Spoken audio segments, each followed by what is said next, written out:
Estão agora nesta edição da noite Pedro Brinca, economista, e Marco Silva, consultor da Active Trades. Meus senhores, muito boa noite, bem-vindos. Marco Silva, começo por si, por esta notícia do resgate do First Republic Bank a caminho. Está aqui um montante muito elevado. O Wall Street pode respirar de alívio depois desta decisão? Boa noite. Sim, são muito rápidos a reagir, bastante mais rápidos, inclusive, que na Europa. E, portanto, houve aqui, juntou-se a necessidade com o interesse também de entrar e de aproveitar o negócio, porque mesmo aqueles que faliram, o negócio em si era bom. O erro que ocorreu foi erros de gestão que precipitaram a uma ajuda externa do banco, porque em termos de capital, os bancos em si não têm problemas. Têm a falta de depósitos, ou seja, falta de acesso a liquidez. O tema aqui é a liquidez.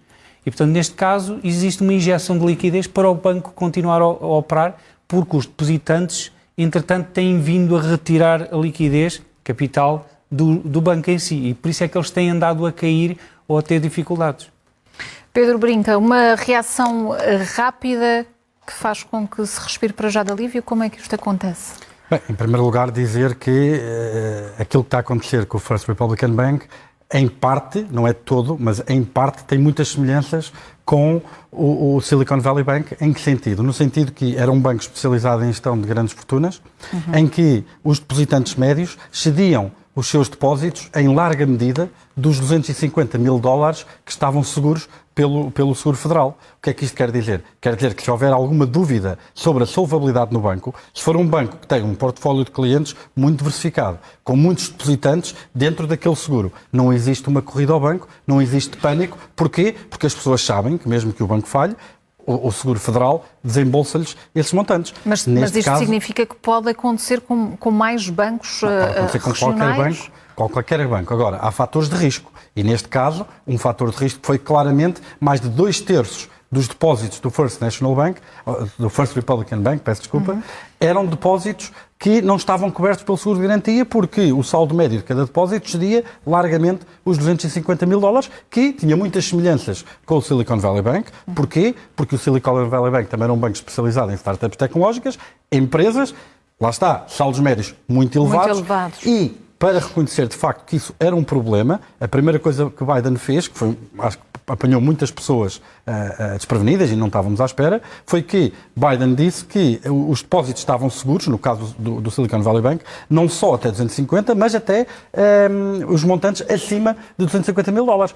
Obviamente que aquilo não fica automaticamente extenso, essa medida não ficou extensa a todo o sistema bancário americano. Alguma incerteza relativamente a se isso seria feito com o First Republican Bank poderá ter desencadeado esta corrida aos depósitos e pôr o banco a precisar de liquidez. Marco Silva, certo é que esta turbulência na banca não travou o BCE de avançar com a planeada subida dos juros em 50 pontos base. Esta foi uma decisão arriscada ou seria suscetível de críticas fosse qual fosse a decisão neste momento?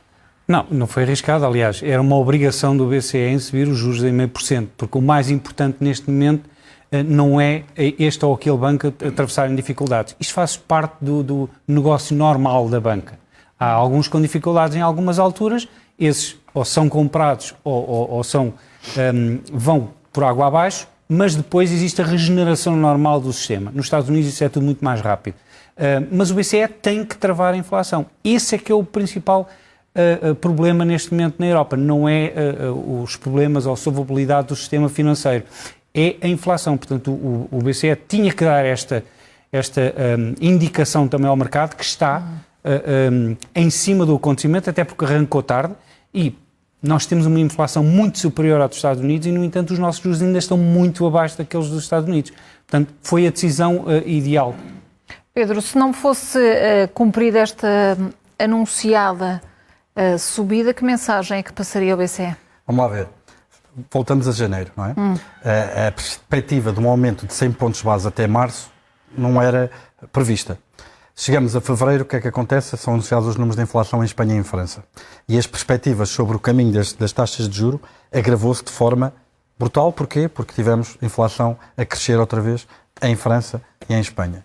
Chegamos há 2 dias atrás e o sistema financeiro entra aparentemente em stress, as bolsas europeias caem a pique, a generalidade dos analistas começa a dizer que é muito provável que possa acontecer que o BCE volte atrás na sua decisão e não aumente 50 pontos base. Acordamos hoje de manhã com o Credit Suisse a recuperar quase toda a sua capitalização bolsista, com a Bolsa a recuperar uma boa parte da queda que foi ontem, e volta agora a conversa de que, e eu concordo 100% com o Marco, acho que é isso que estava na cabeça do Banco Central, é uma questão de credibilidade. Se o Banco Central Europeu não tiver credibilidade no combate à inflação, isso só por si poderá gerar inflação, porque as expectativas de empresas e de trabalhadores podem subir a inflação para cima só por causa disso, foi que tinha sido anunciado em fevereiro que iriam assumir os 50 pontos base, e depois também há aqui uma questão de sinal, que é, se o BCE não tivesse subido estes 50 pontos base, poderia gerar alguma desconfiança de será que o BCE sabe alguma coisa do sistema financeiro que nós não sabemos, e por isso é que está a ser mais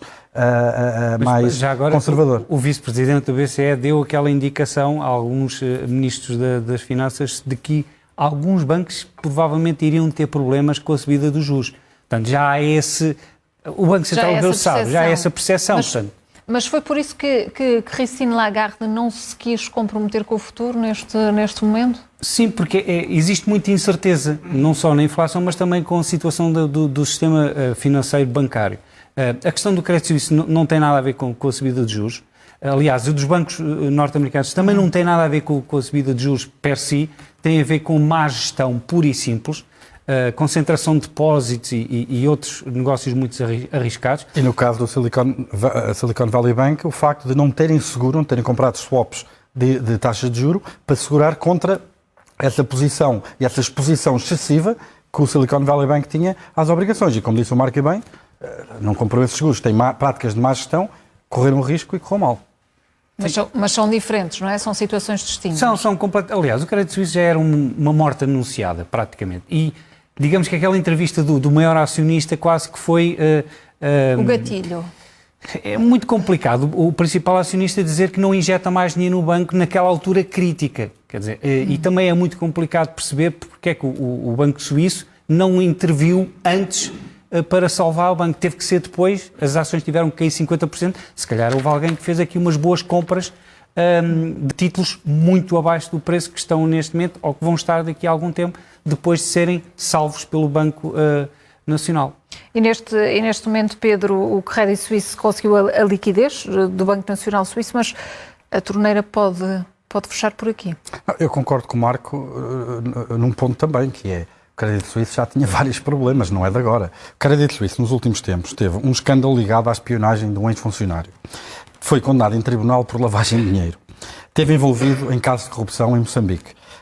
Logo por azar, quase que em jeito de brincadeira, até teve o CEO foi apanhado num escândalo a furar as regras de Covid em plena pandemia. Quer dizer, e em setembro teve que ter um investimento de um fundo saudita, do Saudi National Bank, para poder ter alguma liquidez e havia alguma esperança de recuperação do banco, até com novas práticas de gestão, etc. Com um problema é que o dinheiro que vem da Arábia Saudita tem limites num sentido, é que acima de 10%.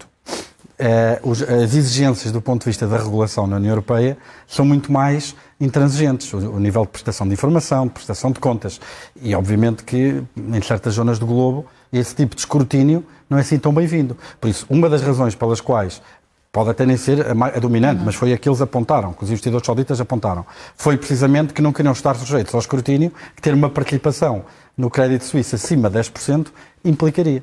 E é nesse sentido que nós percebemos que, pronto, aliás, no fim do ano, o próprio relatório do Crédito Suíço já dizia que havia não usar o termo corrida aos depósitos, mas que havia uma saída e um fluxo de depósitos muito acentuado que não tinha quase sido 50% dos depósitos no último trimestre do ano passado. Portanto, é óbvio que havia ali problemas. Não é? E, portanto, no início do ano tentaram regenerar isso, mas não conseguiram, e depois houve esta situação, este ruído negativo nos Estados Unidos, e facilmente contagiou aqui. Agora, estamos a falar de um banco que tem em ativos o equivalente a 75% do PIB da Suíça, que é o de mais do dobro do Silicon Valley Bank, cuja rede de negócios espalha-se globalmente. E assim sendo, Marco, esta quase falência tem que tipo de consequências? Não é só para a Suíça, a nível global? O Credit Suisse é um banco global, ao contrário dos outros pequeninos regionais, não é? Portanto, é óbvio, eu acho que não vai haver aqui uma queda como houve em 2008 com Lehman Brothers, por exemplo.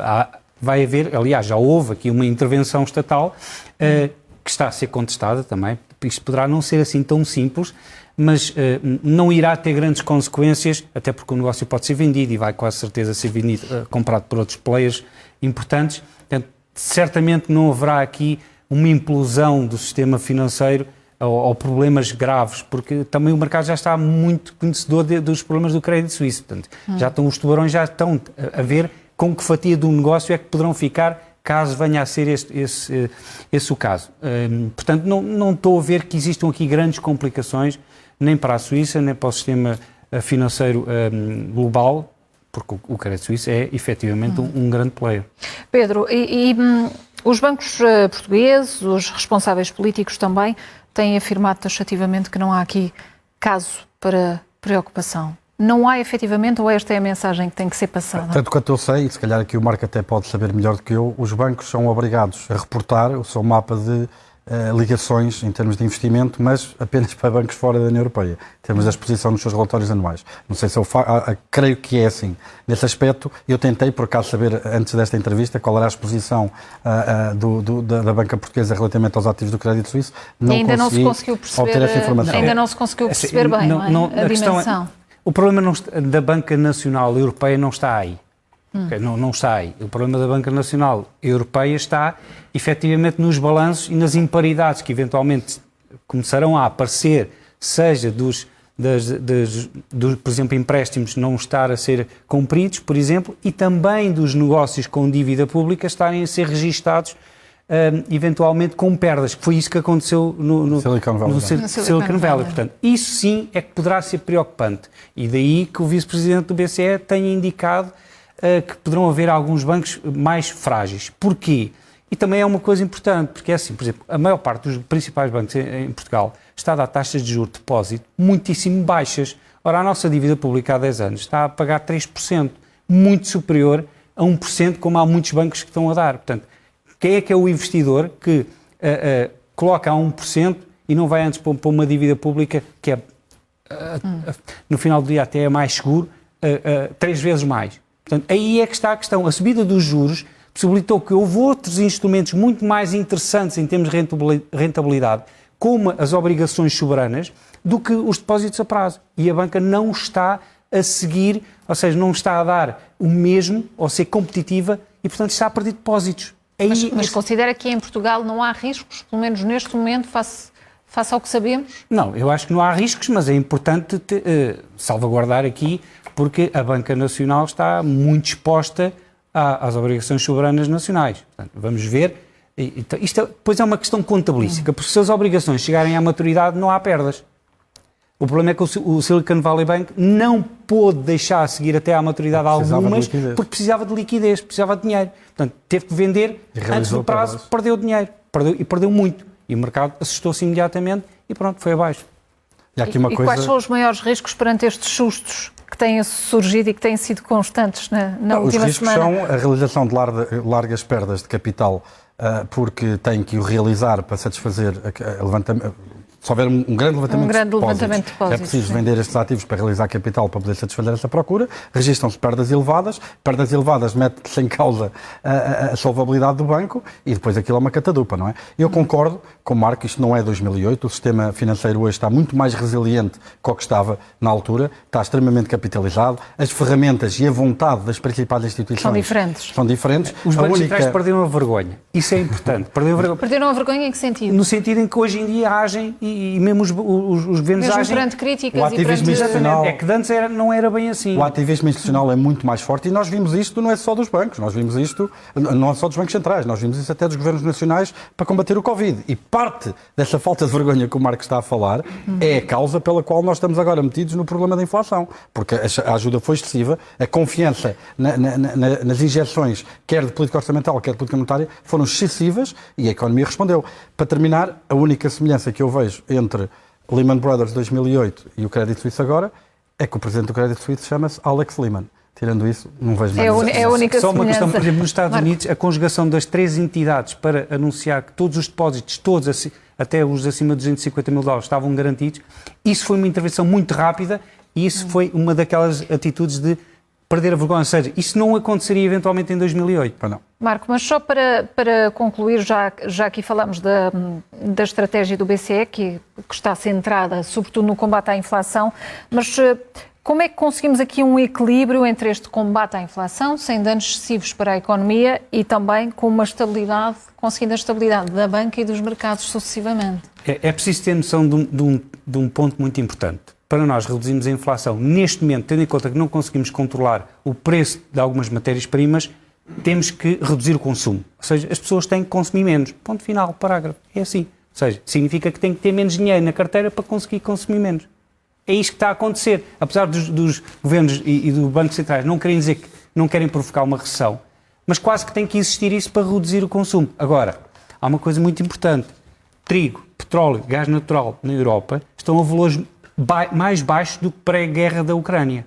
E, no entanto, os bens alimentares estão muito acima. E já não é de agora. O trigo, já desde agosto, que está mais baixo do que o valor. O índice, da FAO, que é a entidade das Nações Unidas que segue o preço das matérias-primas ligadas à agrícola, o ano passado. Está a cair desde agosto. Sim. Está a cair desde agosto. O BCE, na última reunião, houve uma apresentação de uma consultora que disse, atenção, que as margens das empresas estão a ser demasiado elevadas. Excessivas. Mas não acordaram agora para a vida. Isso já é conhecido há muito tempo. Foram permitindo? Foram permitindo, depois houve também muitos ganhos dos traders, ou seja, dos intermediários, nomeadamente algumas matérias-primas, mas o que é certo é isto. Aquilo que originou, pelo menos à boca cheia, que era o gás natural, o petróleo e o trigo, por exemplo, estão abaixo dos valores pré-guerra da Ucrânia. E, no entanto, os preços, por exemplo, de algumas coisas básicas, como bolacha Maria, está quase 80% acima. Porquê? É que não tem justificação nenhuma. E eu, sinceramente... São as respostas que temos procurado nos últimos tempos, além da especulação, não é? Sim, há várias respostas. As pessoas que estão em casa podem ir à internet e vão ao sistema de informação dos mercados agrícolas e podem ver comparar qual é o preço ter... cotado à semana, taxas de variação homólogas, para diferentes produtos, no mercado abastecedor, no produtor. Há produtos que, de facto, nós vemos que a inflação foi no produtor, o caso do leite, que aumentou 68%. A FENALAC veio a público dizer que esse aumento se devia, em boa parte, à energia, fertilizantes, que aumentaram 200%, e havia um terceiro fator que agora não me estou a lembrar, e nos supermercados o preço aumentou mais ou menos a mesma proporção. Noutros não justifica, as laranjas estão 35% mais baratas no produtor agora que o que estavam um ano atrás, e o preço também está mais elevado. Eu acho que a ASAI, e neste caso o Secretário de Estado Nuno Fazenda do Comércio e Serviços e Turismo, tem tido a postura correta, que é, por um lado, combater casos de especulação, e a ASAI tem estado na rua, nós vimos isso. 5% das inspeções resultaram em processos de crime por especulação, 9,5% resultaram em processos de contornação. A parte da estrutura da formação dos preços é seguir o Conselho do Marco e tentar perceber porquê. E a última parte, que tem a ver com a concertação dos preços, isto de problemas na estrutura concorrencial, está do lado da Autoridade da Concorrência, que é uma autoridade independente, mas tem que atuar.